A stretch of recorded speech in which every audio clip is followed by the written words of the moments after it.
Jangan masih tinggi. Bilang gila lo, gue punya laki. Gue juga masih suka ribut-ribut lempar-lempar Ya gue tahu lah. Yani Watoke. Hai guys, jumpa lagi dengan aku Yani Kim di Yani Watoke, yang artinya itu Talk with Yani. Konsep ini aku sengaja buat karena saat ini di Korea tuh coronanya sedang level 3. Jadi aku nggak bisa kemana-mana untuk nge-vlog seperti biasanya virtual tuh. Sebagai gantinya, biar aku bisa tetap update video dan bisa komunikasi terus dengan kalian, aku jadi sengaja bikin konsep kayak podcast tapi lebih santai.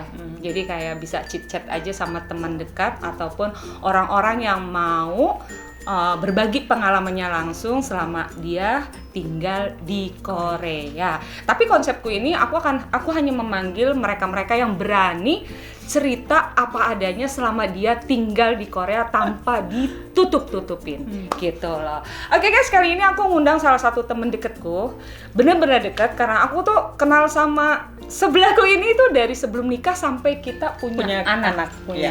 Oke, kita langsung aja perkenalkan temanku yang ada di sebelah ini. Salam kenal ya buat semuanya, aku Kon Rosi, terus biasa dipanggil ya Kon Rosi sih ya, kalau cuma Rosi doang nanti Rosi yang mana gitu, tapi di Korea Rosi cuma ada gue doang sih. Iya, boleh loh, iyain aja guys, iyain aja biar dia seneng. Oh ya, bisa nggak sedikit diceritakan kapan kita mulai kenal?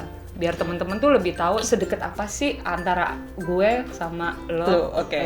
Kita kenal udah lama banget ya, lama dari seingatku sih masih single ya, sama-sama single. Sekarang anak kita udah sama-sama udah gadis. Oh, udah gadis gitu, udah lama banget. Dan emang waktu itu aku sama dia tuh tinggalnya di kota yang lumayan deket ya. Naik bus cuma berapa halte doang kan, berapa halte doang gitu. Jadi emang kita udah lama banget, hampir 20 tahun kali ya. Iya, betul. Hampir 20 tahun kita kenal. Jadi temanku ini, gue manggil apa nih? Rosi, Ibu Rosi, Mbak Rosi, Nona Rosi. Soalnya panggilannya banyak banget. Terserah lo lah. Panggil nama aja kali ya. Aku sengaja manggil temanku Rosi ini untuk jadi tamu. Dibilang tamu pertama enggak, karena tamu pertama tuh sebelumnya udah Subin ya. Anaknya sendiri buat percobaan sebenarnya sih, buat percobaan. Ini percobaan kedua ya? Enggak. Ini spesial kok. Spesial, manggil temanku ini karena aku rasa temanku ini punya cerita yang menarik yang belum tentu bisa diceritakan oleh atau tidak diinfokan oleh mereka-mereka yang sama-sama tinggal di Korea. Iya. Ini sih kalau di sini aku salut banget, kalau bukan Yani Kim nggak mungkin bikin aku mau speak up. Masa sih? Serius? Kenapa? Ya you know lah, yang tahu cuman beberapa orang tentang kisahku ini ya kan, meskipun betul. Di luar sana ya adalah cuitan-cuitan, tapi kan itu nggak pernah keluar dari mulutku. Betul. Dan aku tidak pernah bilang yes or not gitu. Ya, emang betul. aku keep silent aja ketika denger itu gitu. Jadi kalau bukan Yani Kim nggak bisa bikin ini. Kenapa pas gua panggil lo mau? Waktu itu aku disunting sama dia untuk mau nggak sih lo berbagi cerita tentang kisah hidup lo gitu kan. Tapi gue nggak langsung iya ya, gue nggak langsung bilang iya, nggak langsung bilang tidak gitu. Cuman ya waktu itu kan ditraktir makan gitu. Makanannya gue makanannya gue habisin dulu. Dia kalau nggak disambok susah. Oke. Kenapa ini dibilang agak sensitif? Karena banget temenku ini di Korea udah berapa tahun itu single parent. Jadi ini biasa aja lah ngomongnya, gue single parent. Gue nggak apa-apa kan single parent. Jadi gue pengen denger cerita langsung dari Rosi sendiri, gimana sih selama di Korea menjalankan dua tugas kan, tugas bapak sekaligus tugas ibu dalam satu badan. Lo sendiri ini single parent di Korea. Kalau misalnya jadi single parent di Indonesia kan mungkin banyak yang bantu lah ya, antara orang tua, ada kakak, ada adik. Tapi kalau di Korea sendiri kan agak susah. Bisa nggak lo ceritain? You know lah, di Korea kan kita harus cari nafkah ya. Iya dong. Harus cari nafkah gitu ya. Ampun gitu, perempuan gitu kan. Awalnya sempet ada bantuan sih, kebetulan kan emang gue di Korea punya keluarga angkat. Makanya gue dapat marga Kwon itu dari keluarga angkat gue. Dapat support juga dari dia, kemudian dan beruntungnya tuh dari pihak pemerintahan Korea juga kan waktu itu. Kalau dibilang fasilitas enggak ya, jadi gue boleh manggil nyokap gue. Jadi gue panggil bisa ngundang orang tua lah. Pertama adik gue, tapi kalau pas adik gue itu dulu gue panggil ke sini selain dia kuliah, biar pulang kuliah tuh jaga anak gue gitu. Terus habis itu diganti dengan nyokap gitu. Jadi sulit banget menjalani kehidupan sebagai single parent di negara orang. Itu benar-benar kalau bukan Wonder Woman kayak gue nggak bisa. Tapi memang sih nggak hanya nggak hanya single parent juga, untuk menikah dengan orang Korea dia memang harus siap mental, lahir dan batin. Kapan mulai pisah sama mantan suami? Kalau pisah sih udah lama ya, maksudnya di usia pernikahan 6 tahun kalau nggak salah, masuk ke 6 tahun. Banyak orang yang bilang usia pernikahan di 6 tahun itu banyak cobaan, banyak badai, banyak tsunami-nya lah gitu. Terus ya memang tidak bisa dipertahankan ya pada saat itu. Jadi seingat gue sih pernikahan gue bertahan di 7 tahun kalau di 7 tahun. Sebenarnya udah berapa lama tuh? Lumayan ya. Divorce. 7. Gue divorce sudah sekitar 11-12 tahun anak gue. Soalnya gue gue waktu itu mau mengajukan permohonan divorce perceraian itu ketika masih hamil. Masih hamil dan tidak diperbolehkan. Gitu kan, dia dalam agama kita tidak diperbolehkan, di pemerintah juga waktu itu dibilang jangan dulu, tunggu lahir dulu gitu. Jadi emang gue ngajuin gugatan itu di saat anak gue umur 3 bulan. Untuk ngurus perceraian di Korea itu susah nggak sih? Terus butuh berapa lama? Kalau dulu sama sekarang beda ya. Kalau dulu zaman gue itu dibilang susah enggak, dibilang mudah enggak. Gitu ya. Jadi kalau ini kan pernikahan 2 negara. Jadi kalau gue dulu gue urus dulu di Indonesia, setelah dari Indonesia gue ngurus yang di Korea. Seperti itu. Tapi sebenarnya gue sebelum benar-benar putuskan untuk mengurus di kedua negara, itu gue beberapa kali gue kasih kesempatan. Namanya manusia ya gitu. Kesalahan sih bukan cuma dari dia atau dari gue, dua-duanya salah kalau di sini ya gitu. Jadi gue di Indonesia itu 2009 sudah diputus, tapi di Korea baru gue benar-benar putus itu di 2010 kalau nggak salah. 2010 apa 11 gitu, gue lupa lah. Berarti hampir lumayan lama. Iya, jedanya lama karena ya masih keluarga berusaha untuk menyatukan. Tapi memang perceraian di Korea gitu, walaupun dia dua-duanya udah oke juga sama pihak pengadilan kan memang nggak langsung diketok palu. Itu dikasih waktu kan untuk masih bisa bersatu. Kalau dulu zaman gue itu cuman ini doang sih, kayak dipanggil, dua-duanya dipanggil terus nanti diinterview, beda ruangan, permasalahannya apa. Kemudian kalau zaman gue dulu itu cuman dikasih edukasinya itu by video gitu, jadi online gitu. Jadi ketahuan apakah kita berdua ini sudah melihat edukasi itu atau belum. Itu kalau dulu gue by video, tapi beberapa tahun setelah itu kan banyak ya teman-teman mixed married yang saya nggak bisa buka siapa-siapanya. Itu banyak yang mulai kayak curhat gitu ke gue gitu. Gue jadi konsultan perceraian jadinya gitu loh. Gitu. Jadi emang mereka nggak berani speak up. Tapi setahu gue sekarang itu edukasinya itu bener-bener 2 orang ini diajak kemana gitu dengan program pemerintah. Nanti dikasih lihat yang ya video-video ini kalau dampak dari perceraian adalah seperti ini sampai ke situ kalau yang sekarang setahu gue. Kalau gue dulu nggak. Kalau sekarang tuh diboyong kemana gitu, ke pulau kayak kemana gitu, kayak liburan lah gitu. Jadi guys, aku sengaja ngundang temanku Rosi ini untuk berbagi cerita dia tentang seperti perceraian single parent itu, karena memang diakui atau tidak diakui di Korea ini wanita-wanita Indonesia yang menikah dengan orang Korea itu cukup banyak dan tidak semuanya itu dibilang beruntung lah kayak ya. Dia gitu kan. Enggak sih, gue juga masih suka ribut-ribut lempar-lempar ya, gue tahu lah. Lo waktu itu pas ngelempar pisau itu kan nyampe ke rumah gue. Jadi mereka-mereka yang nggak beruntung itu kadang cuma bisa mendem di hati, nggak berani cerita ke teman-temannya karena alasan-alasan tertentu, entah takut diomongin, entah takut digibahin, terus takut ya malu sama keluarga, atau mereka yang gengsi karena udah terlanjur pas baru-baru nikah tuh terlalu show up, akhirnya ternyata pas nyampe Korea ternyata jong gitu kan, itu banyak.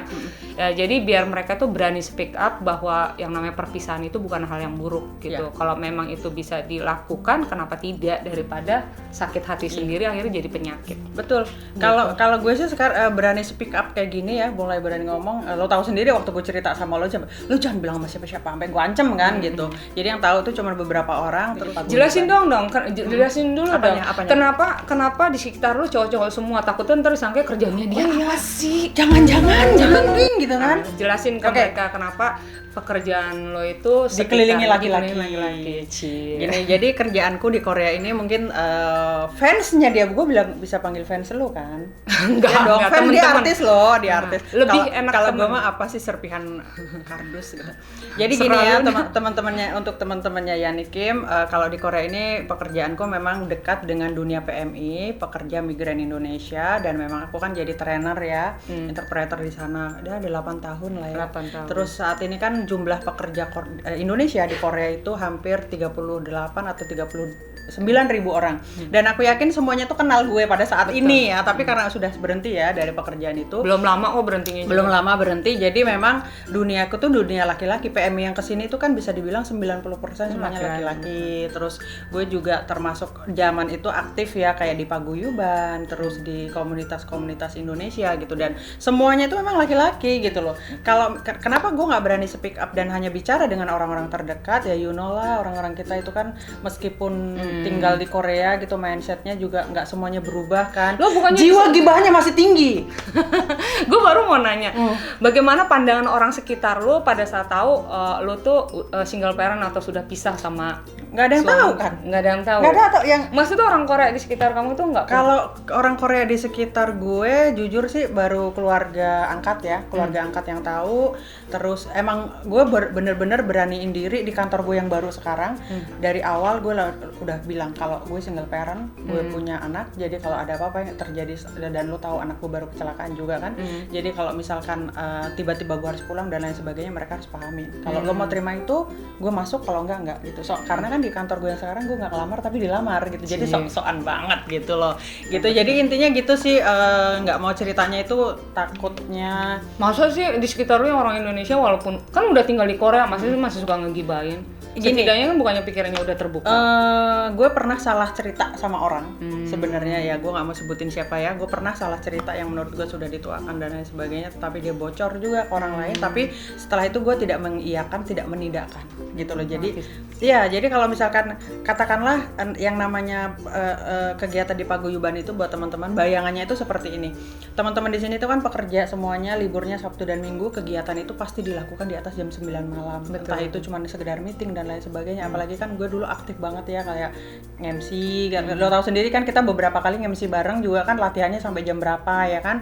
Kalau misalkan pada saat itu orang-orang tahu bahwa si Rosi ini single parent, nggak punya suami, waktu punya pacar saat itu, pasti pada saat itu orang mikirnya gini, nggak mungkin lah dia macam-macam, dia cuma sekedar untuk sosial kok, kan dia punya laki. Coba kalau misalkan saat itu orang-orang tahu gue single, ya jelas lah dia geradak di sana sini sama cowok. Berarti namanya juga jendes kan, bisa jadi gitu. Makanya walaupun orang Indonesia udah tinggal di Korea masih suka begitu juga ya. Jiwa gibahnya masih tinggi.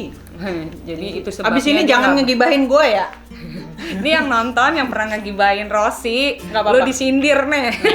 Nih ya buat kamu ibu-ibu yang gue anggap udah tua, sudah dewasa dan aku pikir bisa mengayomi dan bisa mengkeep cerita. Tetapi ternyata setelah gue cerita sama 2 bulan ada yang ngelamar gue, kaget gue coy.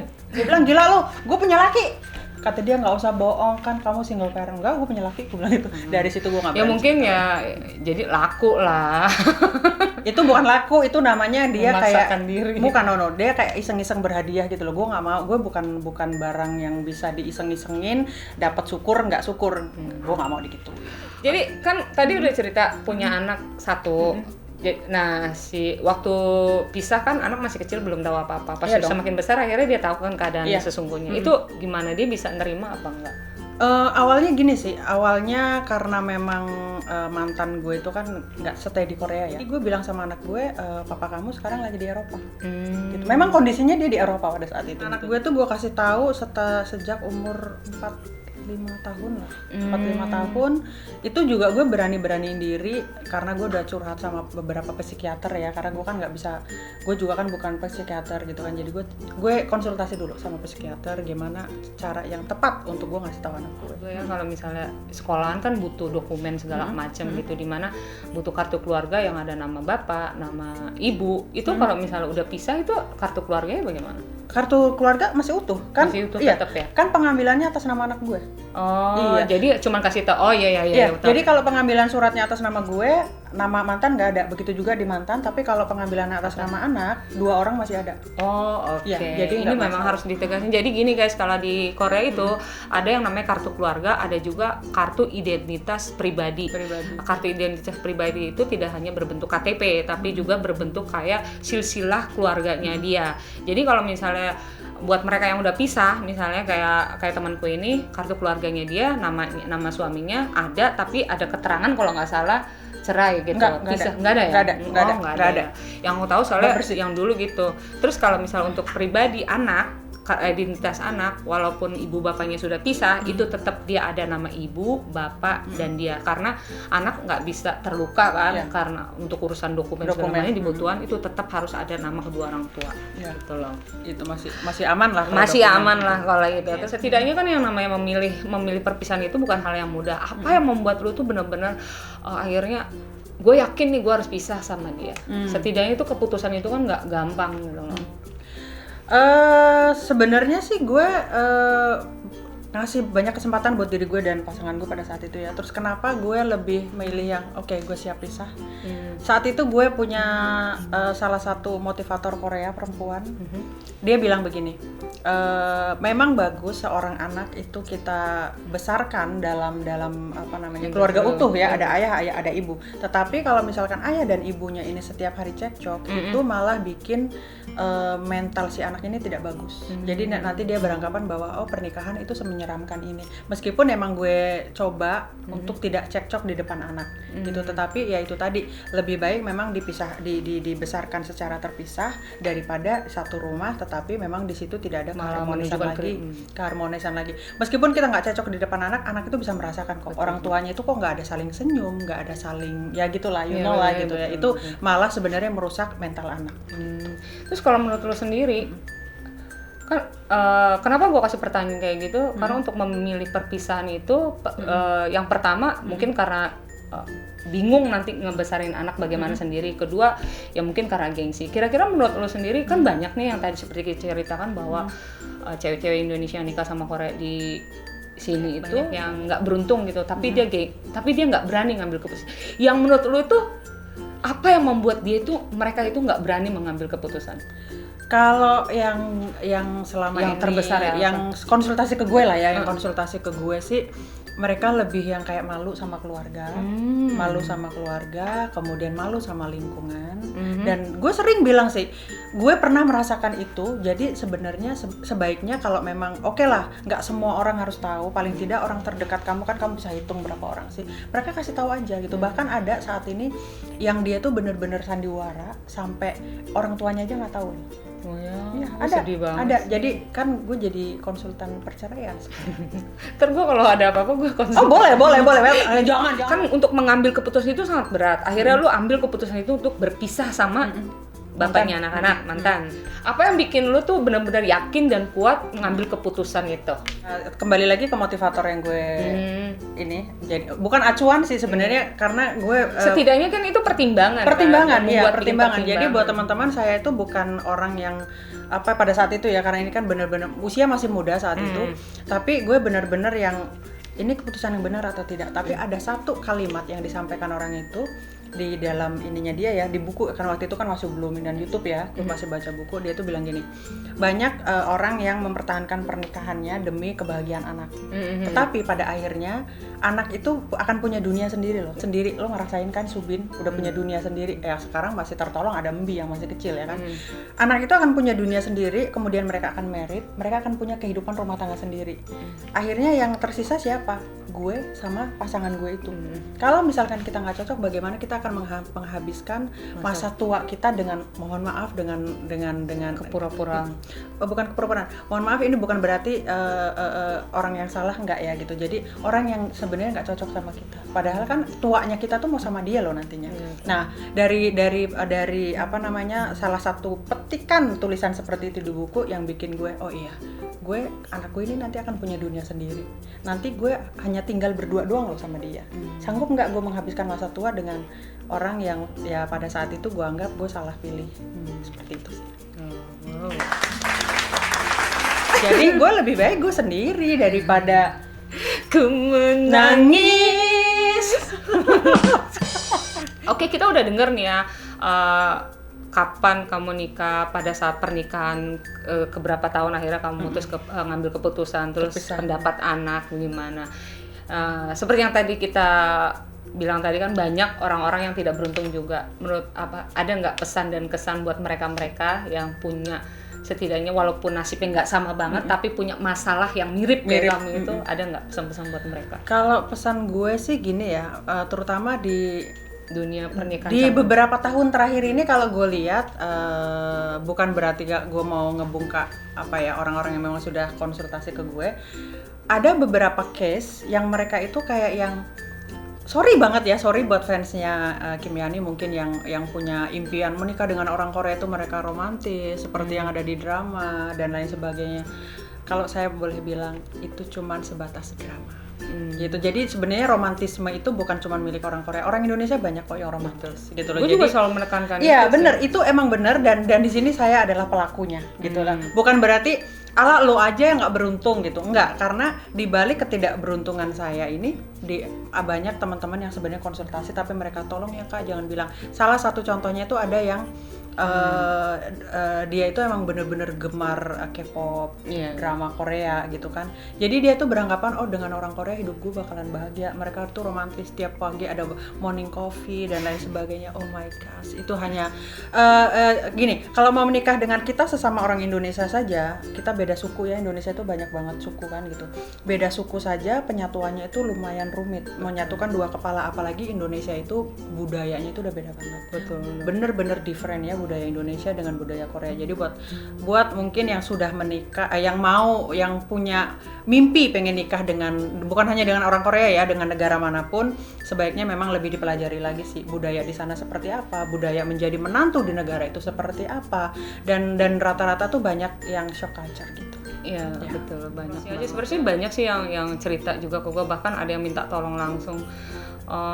Katanya dipukulin lah sama suaminya lah, katanya suaminya nggak ngasih belanja lah, atau malah pas udah nyampe sini cuma disuruh kerja terus juga ada lah, sementara suaminya tuh gemar minum-minuman lah. Kalau ya pokoknya banyak deh kasus-kasus seperti itu, hanya saja tidak di blow up aja sih. Betul. Karena kebanyakan zaman sekarang mereka para influencer atau apa lebih senang menceritakan yang baik-baiknya saja.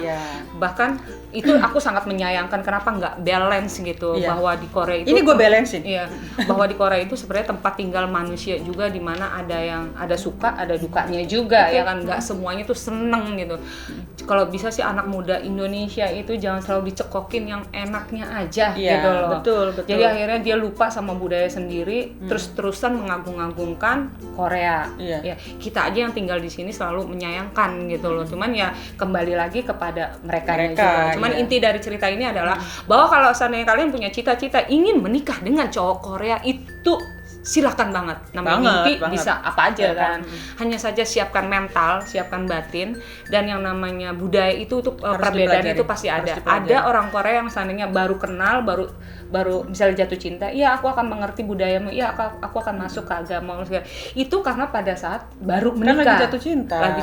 Tapi kenyataannya udah oke, ternyata pas udah berapa tahun kemudian kita yang selalu dituntut untuk mengerti budayanya dia sendiri. Ya, rata-rata sih seperti itu. Tapi ya nggak semua sih, tapi kebanyakan seperti itu. Betul. Kalau di sini sih aku pengen tegasin ya, aku pisah dengan suamiku itu mantan ya. Itu bukan karena ada orang ketiga, bukan karena ada kekerasan fisik, bukan ada, kalau orang Korea kan suka minum dan lain sebagainya. Enggak. Justru mantanku itu orang yang nggak kenal perempuan, kemudian nggak merokok, nggak minum. Nah, kenapa meskipun dia tidak melakukan 3 hal yang sebenarnya kan pantangan banget ya dalam rumah tangga gitu ya, kenapa bisa sampai pisah? Ya itu tadi lah, mungkin pada saat itu gue juga kan masih muda, dia juga termasuk muda lah. Untuk ukuran orang Korea menikah di usia 25 itu muda banget. Waktu itu kan di umurnya masih 25 gitu ya, itu muda banget. Jadi memang kesiapan mental kita waktu itu kurang. Belajar bahasa lebih belajar ke karakter, bahasa itu penting. Cerita sedikit perkenalannya itu, dia dulu kan rumah gue di Depok ya, dia mahasiswa di salah satu universitas di sana, sastra Indonesia. Artinya dalam komunikasi gue sama dia tuh nggak ada masalah gitu. Tapi tetap aja nggak menjamin. Iya, nggak menjamin dalam artian gini, kita nggak berbicara yang, memang waktu itu gue nggak bisa bahasa Korea, tapi kan dia bisa banget bahasa Indonesia. Apalagi dia ambil sastra Indonesia 2 tahun loh waktu itu, pinter banget gitu. Jadi sebenarnya yang harus kita pelajari benar-benar adalah budaya sih. Iya, budaya. Oke, terakhir, Mbak Jena. Satu lagi pesan untuk perempuan yang masih terjebak dalam pernikahan yang menderita. Yang toxic ya. Enggak, maksudnya dia menderita tapi tetap kekeh mempertahankan itu. Aku ngambil globalnya aja ya, karena kan yang terjadi di dalam setiap rumah orang itu kan gue nggak tahu apa gitu ya. Kalau gue ngambil globalnya sih gini sih, apa yang membuat kalian bertahan di terjebak, bisa dibilang terjebak di suasana seperti itu. Rata-rata, maaf banget yang konsultasi ke gue itu rata-rata mereka, mohon maaf banget ya, tidak punya skill untuk dia bisa hidup mandiri. Gitu. Jadi kayak yang aduh kalau misalkan gue ngambil keputusan pisah, apalagi gue udah punya anak misalkan ya, setelah ini gue bagaimana bisa hidup di Korea. Itu rata-rata gitu. Jadi buat teman-teman yang dimanapun ya, bukan hanya di Korea, meskipun kita sekarang sedang membicarakan Korea, sebagai perempuan teman-teman tuh harus punya skill untuk ya ketika terjadi sesuatu yang tidak kita inginkan sesuai ekspektasi sebelum menikah, kalian siap gitu. Sebenarnya alasan pertama yang gue tahu dari teman-teman yang curhat, mereka tidak siap ketika mereka menjadi single parent atau hidup tanpa suami yang mohon maaf setiap bulan biasa dia cering tiba-tiba nggak ada dan mereka kayak blank, gue harus ngapain. Rata-rata alasannya itu sih. Kedua, malu sama keluarga gitu. Kita tidak boleh terlena dengan apa yang diberikan oleh suami. Bukan berarti gue ngajarin untuk kalian harus bangkak apa ya namanya, menentang suami, enggak. Tapi kita harus bisa hidup mandiri lah dalam hal apapun. Kita harus hidup mandiri. Kalau misalkan kita tidak punya apa-apa, ya itu tadi, kalau gue keluar dari rumah ini, gue sorry banget makan apa, dari mana gitu sih. Oke guys, jadi cerita dari temanku Rossi ini gimana menurut kalian, cukup menarik kan? Emang sih kalau dikupas itu semuanya itu kita nggak akan cukup waktu ya, 3 bulan. Jadi aku mau ngorek tuh yang intinya aja, kenapa dia bisa cerai, terus bagaimana dia melakukan single parent. Jadi aku berani ngomong di YouTube-mu kan, aku pikir ya fans lu nggak kenal gue lah. Enggak sih, kalau aku sih ngajak cerita ini adalah aku ingin memberi sedikit education ke mereka yang memang ingin mencari calon suami opa Korea gitu loh. Bahwa kalau memang mau nyari suami Korea itu yang pertama ditekankan ya tadi, punya skill mandiri, kedua ya kan, hidup mandiri, kedua harus kuat mental lahir dan batin, pelajari budaya. Terus jangan mikirin bakal hidup enaknya aja. Yang namanya berkeluarga itu, apalagi ingin mendirikan keluarga yang yang sejahtera, itu nggak hanya dari satu pihak aja, suami doang, tapi ya dari kita juga gitu. Dan itu berlaku di negara mana aja. Oke. Saling mengerti dan dimengerti sih. Sip. Tapi aku sekali lagi ya, aku cerita begini bukan berarti mau mengupas sisi buruknya saja. Ini bukan sisi buruk, gitu. Ini jadi, lebih ke pengalaman gitu ya. Jadi ya mungkin memang kebetulan memang aku kurang beruntung dibanding teman-teman yang lain, dibanding dia juga gitu. Tapi banyak kok yang beruntung di luar sana. Ini cuma pesan buat teman-teman yang mau nikah dengan orang Korea. Pertimbangkan baik. Yang saat ini kondisinya juga sedang tidak beruntung, terjebak dan lain sebagainya, ya silahkan. Boleh konsultasi anytime kok ke aku. Terus pusing lagi.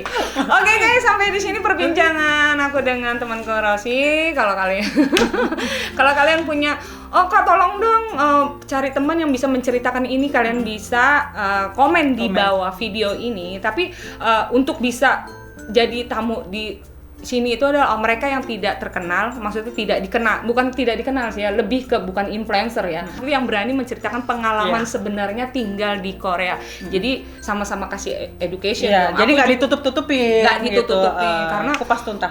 Motoku di konsep Yani Watoke ini, Talk with Yani ini adalah bukan jaim alias jaga image, tapi memberikan education untuk bisa jaga diri dan jaga hati. Iya, bisa ada sesuatu yang bisa dipetik lah ya sama teman-teman di luar sana gitu. Oke. Gitu ya.